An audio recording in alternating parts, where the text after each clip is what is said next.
দুদিন আগে বেড়েছে টাকা, এবার লক্ষ্মীর ভান্ডারে বদলে গেল নিয়ম, বাড়ছে সুবিধা। লক্ষ্মীর ভান্ডারে লক্ষ্মীর হাসি, মাসে মিলবে 1500 থেকে 1700 টাকা। বিরাট সুখবর বাংলার মহিলাদের, লক্ষ্মীর ভান্ডারে বড় অঙ্কের ভাতা বৃদ্ধি হলো। 500 থেকে সোজা 1500, লক্ষ্মীর ভান্ডারে বড়সড় বদল।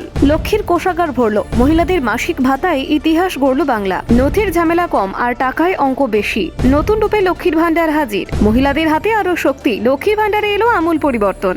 দেখুন, পশ্চিমবঙ্গের মহিলাদের জন্য আবারও বড় সুখবর নিয়ে এলো রাজ্য সরকার। লক্ষ্মীর ভান্ডার প্রকল্পে একদিকে যেমন ভাতার অঙ্ক উল্লেখযোগ্যভাবে বাড়ানো হয়েছে, তেমনি আবেদন প্রক্রিয়াকেও করা হয়েছে অনেক সহজ। এর ফলে রাজ্যের লক্ষ লক্ষ মহিলা সরাসরি উপকৃত হবেন বলে মনে করছেন প্রশাসনিক মহল। লক্ষ্মীর ভান্ডার প্রকল্প চালুর মূল উদ্দেশ্য ছিল রাজ্যের মহিলাদের আর্থিক স্বনির্ভরতা বাড়ানো, বিশেষ করে গ্রামীণ ও প্রান্তিক এলাকার মহিলারা যাতে ন্যূনতম আর্থিক নিরাপত্তা পান, সেই লক্ষ্যে এই প্রকল্পের সূচনা হয়েছিল। সময়ের সঙ্গে সঙ্গে এই প্রকল্প রাজ্য সরকারের অন্যতম সফল সামাজিক প্রকল্পে পরিণত হয়েছে। 2026 সালের দিকে তাকিয়ে রাজ্য সরকার এই প্রকল্পকে আরো জনমুখী করতে একাধিক গুরুত্বপূর্ণ পরিবর্তনের ঘোষণা করেছে। শুধু ভাতার অঙ্ক বাড়ানোই নয়, আবেদন সংক্রান্ত বেশ কিছু জটিল শর্ত শিথিল করা হয়েছে, যাতে কেউ শুধুমাত্র নথির অভাবে সুবিধা থেকে বঞ্চিত না হন।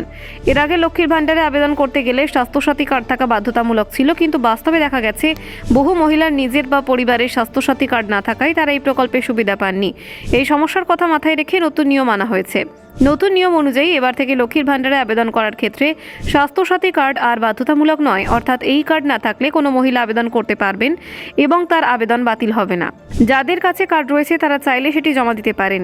এই সিদ্ধান্তে বিশেষ করে গ্রামীণ এলাকার মহিলারা বড় স্বস্তি পেয়েছেন। অনেক ক্ষেত্রে প্রশাসনিক জটিলতা বা তথ্যের অভাবে স্বাস্থ্যসাথী কার্ড তৈরি করা সম্ভব হয়নি। এবার সেই বাধা দূর হওয়ায় আরও বেশি মহিলা প্রকল্পের আওতায় আসবেন বলে আশা করা হচ্ছে। আবেদনের নিয়ম সহজ করার পাশাপাশি লক্ষ্মীর ভান্ডারে ভাতায় অঙ্ক বড়সড় বৃদ্ধি করা হয়েছে। বর্তমানে বাজার দর, নিত্য প্রয়োজনীয় জিনিসের মূল্য বৃদ্ধি এবং মহিলাদের দৈনন্দিন খরচের কথা মাথায় রেখে এই সিদ্ধান্ত নেওয়া হয়েছে। নতুন নিয়ম অনুযায়ী সাধারণ শ্রেণী মহিলাদের ক্ষেত্রে মাসিক ভাতা 500 টাকা থেকে বাড়িয়ে 1500 টাকা করা হয়েছে।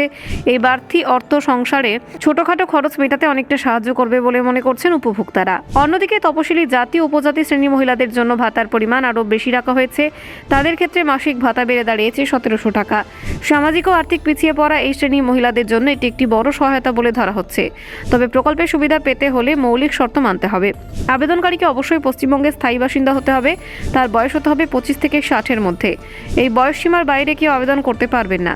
যেসব মহিলা 60 বছর পূর্ণ করবেন তারা স্বয়ংক্রিয়ভাবে লক্ষ্মীর ভান্ডার প্রকল্প থেকে বার্ধক্য ভাতা প্রকল্পে চলে যাবেন, ফলে তাদের আলাদা করে নতুন করে আবেদন করার প্রয়োজন হবে না, যা একটি বড় সুবিধা।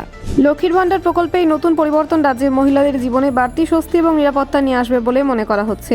সহজ আবেদন প্রক্রিয়া এবং বাড়তি ভাতার অঙ্ক, এই দুইয়ের মিলনে লক্ষ্মীর ভান্ডার যে আরও শক্ত ভিত পাবে তা বলাই যায়। Bureau report, news prime Times.